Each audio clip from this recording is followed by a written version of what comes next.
Fala pessoal, bora para mais uma aula aqui. Agora a gente vai falar sobre métricas. Então, a gente vai ter que aprender um pouquinho o que são as siglas, os nomezinhos que aparecem lá no gerenciador de anúncios para gente. Tá bom? Então vamos lá. Ó, uma das primeiras métricas que a gente precisa conhecer são as impressões. O que são assim, as impressões?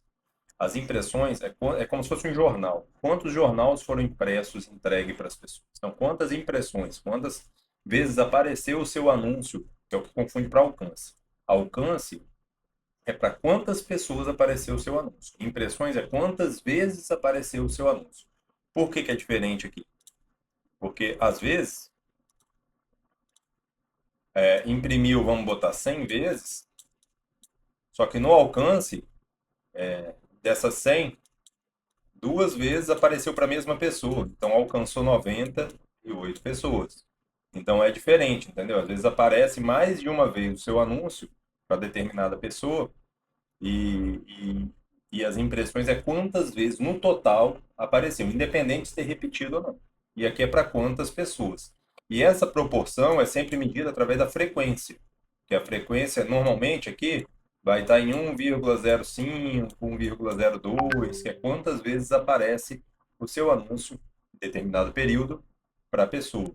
Então a frequência, normalmente em campanhas comuns, ela fica nessa taxa aqui, de 1,05, 1,02 até 1,2, é bem tranquilo, 1,25 é bem tranquilo. Quando a gente trabalha com remarketing, isso aqui sobe muito, tá? Por quê? Porque é um público menor que a gente está trabalhando, que é um público que já viu a gente, já conhece a gente, então vai aparecer mais vezes. Aí chega a aparecer duas, três, quatro vezes por dia. A gente quer forçar a compra, só que aqui a gente vai trabalhar uma campanha de remarketing de funil, aparecendo um pouco mais aqui, depois vai aparecer aqui, depois aqui, para não ficar tanto repetitivo o mesmo anúncio para a pessoa. E isso vai ser provavelmente na última aula, a última aula que a gente vai trabalhar essa campanha de remarketing. Então, essas são as três primeiras métricas que a gente conhecer, que a gente precisa conhecer. A gente não vai utilizar essas métricas aqui para nada, é mais para ver se o anúncio está rodando, como é que está funcionando, se está tudo direitinho. Mas isso aqui para a gente não interessa muito quando a gente entra no âmbito de querer vender. E aí a gente vai para essa parte aqui. Aqui sim é muito importante. Então vamos lá, pessoal. Primeiro a gente vai ter o CPM. O que é o CPM? O CPM é o valor que você está no leilão. Então, quanto que você está pagando para participar do leilão? Quanto maior o valor, mais concorrido. Quanto menor o valor, menos concorrido. Então, às vezes, a gente abre uma loja e está trabalhando, vamos supor, no nicho de maquiagem, que é o nicho mais concorrido, se eu não me engano, se não for o mais, é um dos mais com relação ao dropship. Então, o CPM é altíssimo, é 150, 140, 120, é um CPM insano. Por quê? Porque o leilão é muito alto, a disputa de leilão ali é muito braba, é muita gente tentando fazer loja disso. Então você paga muito caro para poder entrar no leilão. Então acaba que a concorrência é muito alta, o nosso leilão fica mais caro, fica mais caro. Quando você pega um assunto que tem um público razoável, mas não tem muito concorrência, não sei, alguma coisa aí que tem pouca gente anunciando, às vezes a gente acerta uma coisa ou outra aí que a concorrência é menor e tem um público razoável. Não adianta também ter um público muito reduzido, tá, pessoal? Se tiver um público muito reduzido, o leilão continua sendo alto, tá bom? Então, se você pega um determinado nicho que não tem muita gente anunciando e, e, e você entra nesse nicho, você vai ver que o seu CPM não vai ser tão alto, ele vai ser mais baixo. Por quê? Porque para entrar nesse leilão praticamente não tem brilho. Tem uma, duas lojas ali, então você vai conseguir estar entrando no leilão com mais facilidade, imprimindo mais, alcançando mais gente, num preço muito mais barato. E isso aqui é muito importante que seja mais barato, tá? Porque quanto mais impressão tiver, mais alcance tiver, mais gente está vendo seu anúncio, então, o que que acontece? Mais chance você tem de vender. Quanto mais gente estiver vendo, mais chance tem que vender. de você vender. Então, é muito importante a gente analisar esse CPM, porque tem muita gente que fala, CPM não olha muito não, o negócio é conversão. Eu concordo. Quando a gente quer vender, é a métrica, eu até deixei maior aqui, a métrica principal é conversão. Porém, o que que adianta? Você está vendendo 2 aqui por dia, só que o CPM está 200. Cara, você tem que tentar arrumar um jeito de baixar o CPM. Por quê? Se você está vendendo 2 por dia, o CPM 200, se você conseguir jogar ele para 100, você já vai vender 4 por dia. Então, olha só, você aumentou 100% as suas vendas por causa do CPM. Então, muita gente não entende isso às vezes. Às vezes, achar o CPM é uma métrica secundária, não tem tanta importância. Tem importância sim. Principalmente quando a gente inicia na parte de teste. A gente precisa saber como é que está o leilão, esse nicho que a gente entrou, como é que é, e tudo isso aí para poder estar entendendo como é que funciona e quanto que a gente está pagando para imprimir para as pessoas. Tá bom, Matheus. E o que que eu faço para o meu CPM baixar? O que que faz meu CPM aumentar? Uma das coisas principais é a qualidade do seu criativo, é óbvio, o nicho, né, que é o principal de todos, o nicho e o valor que você está entrando no leilão, a qualidade do seu criativo, tá? O áudio, o vídeo, ou a imagem, tudo isso influencia no CPM. Então, sempre trabalhar de forma bem profissional. Por isso que eu falo, pessoal, muitas vezes a gente vai fazer, muita gente quer criar, quer testar. Eu mesmo, às vezes, eu dou esse desleixo aí de achei alguma coisa, eu quero testar muito rápido, acelero muito, faço de qualquer jeito, óbvio que depois eu arrumo. Mas você vai ver, eu vejo que no primeiro, segundo dia o CPM vai lá no talo. Aí se eu ver que passou, tipo, aprovou mais ou menos o nicho que eu queria, teve uma aceitação legal, aí eu vou trabalho bem trabalhado, criativo, a descrição do produto lá no site, as legendas, o áudio, eu faço um negócio mais profissional para poder baixar isso, alcançar mais gente e automaticamente vender mais. Então, entendido aqui mais ou menos o CPM, como é que funciona. Agora vamos para o CTR. O que que é o CTR? O CTR, pessoal, é a qualidade do seu anúncio. O quanto ele está chamando a atenção.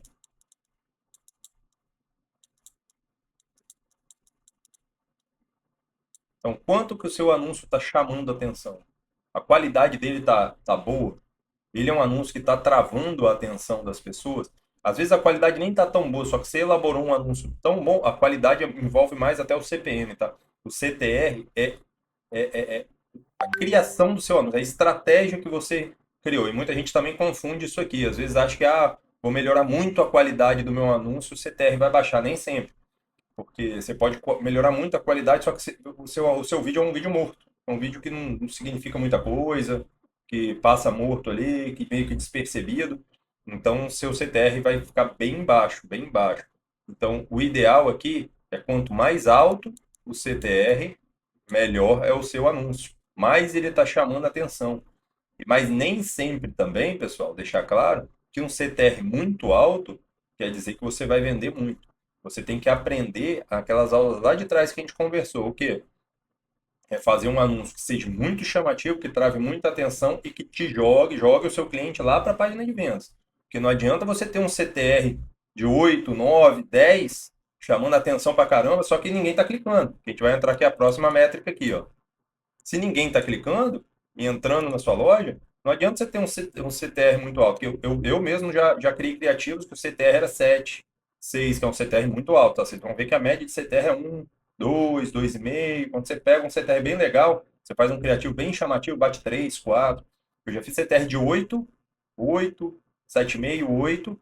Só que o CPC, o clique, o custo por clique, estava alto porque pouca gente estava entrando. Ele estava chamando muita atenção, era um criativo muito chamativo, porém não era um criativo que estava jogando os meus clientes para minha página, que era o que eu precisava. Então, não adianta você ter um CTR muito alto, uma qualidade de criativo, chamando muita atenção, travando muita atenção. Por isso que eu falo para vocês dos ganchos e da call to action, tem que ter a ação no meio do criativo, ele tem que ter alguns ganchos que fale que aquilo é um produto, que aquilo é para você vender e tentar automaticamente no final do criativo jogar para a página de vendas, porque senão fica um CTR maravilhoso, só que não serve para nada. Então fica a dica aí com relação ao CTR. Então, pessoal, resumindo aqui, CTR é o que? É a taxa que chama, que seu criativo está chamando a atenção. Quanto maior, melhor. CTR abaixo de 2 aí, só se estiver vendendo muito bem para a gente aceitar, senão a gente não vai aceitar, tá? A gente vai ter que trabalhar para melhorar um pouquinho a questão do CTR aí. O CPC é o que eu acabei de falar, o CPC é o custo por clique, quanto que está saindo o clique do seu anúncio. Então, ele é proporcional a essas métricas aqui. Então, quanto melhor, se você fizer um anúncio criativo de uma forma bem estruturada, igual a gente já conversou nas aulas anteriores, melhor, mais baixo vai ser o custo por clique. Aqui a gente tem que trabalhar para ele ser muito baixinho o custo por clique. Por quê? Quanto mais barato o clique, mais barato tem lead para você, pessoas lá dentro da sua loja. Quanto mais barato as pessoas na sua loja, mais barato sai a venda do Facebook para você, mais dinheiro você tem no bolso. Então, o CPC então é o custo por clique. Quanto mais barato, melhor. Para ele ficar barato, seu CTR tem que ter muito bom, tem que estar chamando muita atenção e você tem que entrar no leilão de forma profissional. Por quê? Quanto menor o CPM, mais está imprimindo, mais está aparecendo para as pessoas, alcançando mais pessoas. Se está alcançando mais pessoas e está chamando muita atenção, a tendência é o seu clique ficar muito barato. Por quê? Porque é muita gente clicando. Se você está com R$ 10 por dia, tem muita gente clicando, o custo do clique fica bem pequenininho. Beleza?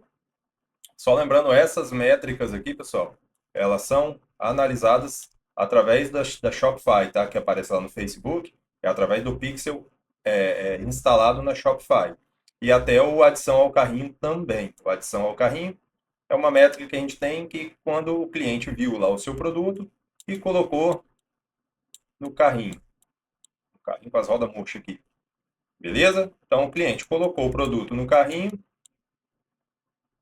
vai marcar a adição ao carrinho. Mesmo se ele não continuar lá para pagar nada, ele só colocou no carrinho, vai marcar a adição ao carrinho. É uma métrica super importante, a gente utiliza bastante essa métrica. Vou até marcar de vermelho as métricas principais aqui,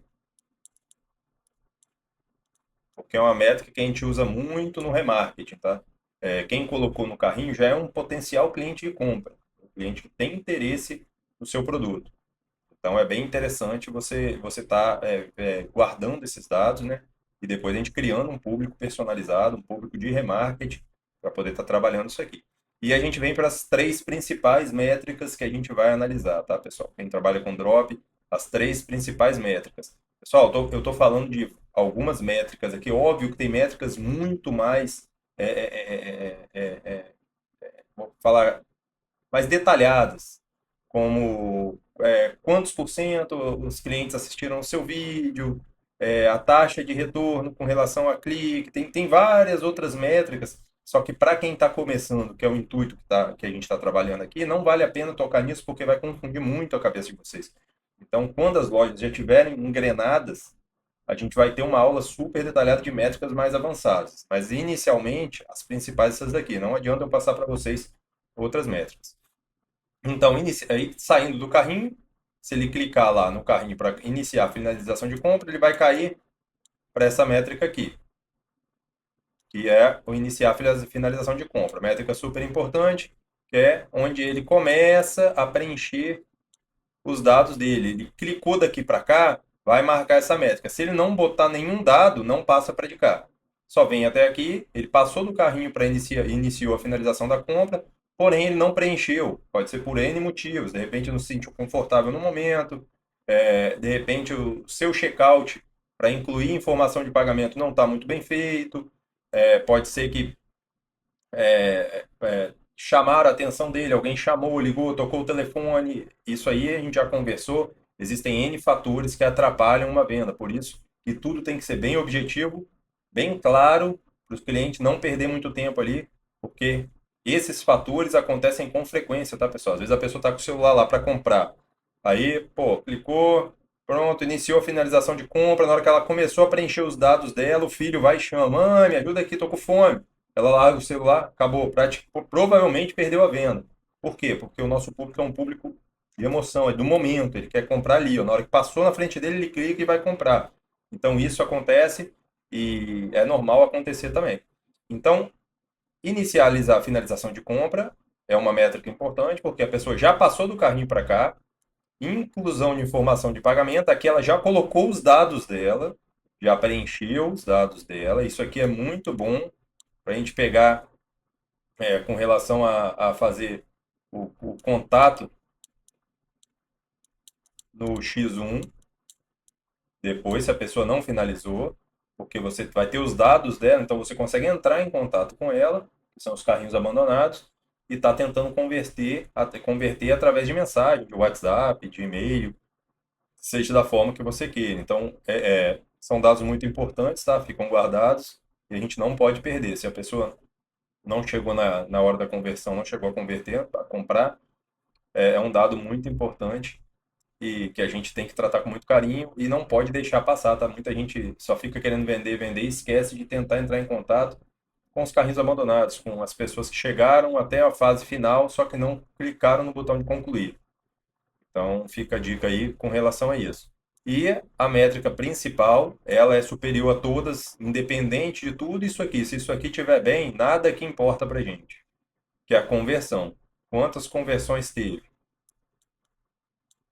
E o custo por conversão, que é o principal. Porque não adianta também a gente ter 10 conversões, seu produto vale, você está vendendo a R$ 60.